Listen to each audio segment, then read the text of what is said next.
Have you ever felt like running away from something you were supposed to do? Like you knew the right path, but the other way just seemed so much easier. Well, today we're diving into an epic story about a man who did exactly that, and it led him to the adventure of a lifetime.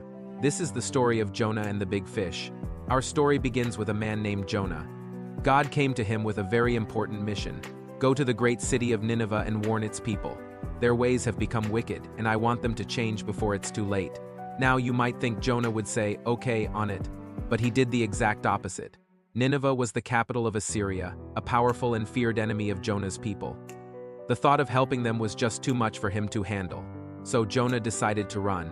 He went down to the port of Joppa, found a ship heading to Tarshish, literally the opposite direction of Nineveh, paid his fare, and hopped on board, thinking he could escape from God's presence. As the ship sailed across the sea, Jonah probably felt a little bit of relief.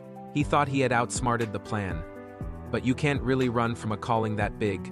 Soon, a massive storm blew in. This wasn't just any storm. It was a furious tempest. The waves crashed over the deck, the wind howled, and the ship was on the verge of breaking apart. The sailors, who were seasoned pros of the sea, were terrified. They started throwing their cargo overboard to lighten the ship, and each one prayed to their own God for help. Meanwhile, where was Jonah? He was fast asleep down in the ship's hold. The ship's captain found him and woke him up, saying, "How can you be sleeping at a time like this? Get up and pray to your God. Maybe he will have mercy on us and save us." The sailors, suspecting this wasn't a natural storm, decided to cast lots to find out who was responsible for this disaster. And guess what? The lot fell on Jonah. They all turned to him. "Tell us, who are you? What have you done to bring this upon us?" Jonah finally confessed, "I am a Hebrew, and I worship the Lord, the God of heaven, who made the sea and the dry land. I'm running away from him." The sailors were even more terrified when they heard this. "What have you done?" they cried. The storm was getting worse by the second. "What should we do to you to make the sea calm down for us?" Jonah knew there was only one way to stop the storm he had caused. "Pick me up and throw me into the sea," he said, "and it will become calm. I know that it is my fault that this great storm has come upon you." The sailors didn't want to do it. They tried their best to row back to shore, but the storm was just too powerful. Finally, realizing it was their only chance, they prayed to God for forgiveness for what they were about to do. Then they took Jonah and threw him overboard. Instantly, the raging sea grew calm. The sailors were in awe.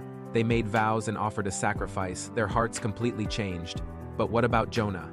As he sank into the deep, his story was far from over. God had prepared something incredible. A giant fish, often called a whale, swam up and swallowed Jonah whole. And there, in the belly of this great fish, Jonah stayed for 3 days and 3 nights. In the darkness, surrounded by the ocean, Jonah had a lot of time to think. He prayed, he repented. He realized he couldn't run from his purpose, and he thanked God for saving his life. Even in this strange and dark place, he finally understood that salvation comes from the Lord. After 3 days, God commanded the fish, and it spit Jonah out onto dry land. Once again, the word of the Lord came to Jonah. "Go to the great city of Nineveh and proclaim to it the message I give you." This time, Jonah didn't run. He obeyed. He walked into the massive city, a journey that took days, and delivered the simple but powerful message. 40 more days and Nineveh will be overthrown. And then something amazing happened. The people of Nineveh, from the king down to the lowest citizen, believed the message. They declared a fast, put on sackcloth as a sign of repentance, and turned from their wicked ways. When God saw that they had genuinely changed their hearts, he had compassion on them and did not bring about the destruction he had threatened. The story of Jonah is so much more than just a man and a fish. It's a powerful lesson about obedience, second chances, and the incredible reach of compassion. It reminds us that sometimes our greatest challenges and detours are actually the very things that lead us back to where we are meant to be. Thanks for watching, and don't forget to like and subscribe for more incredible stories. See you next time.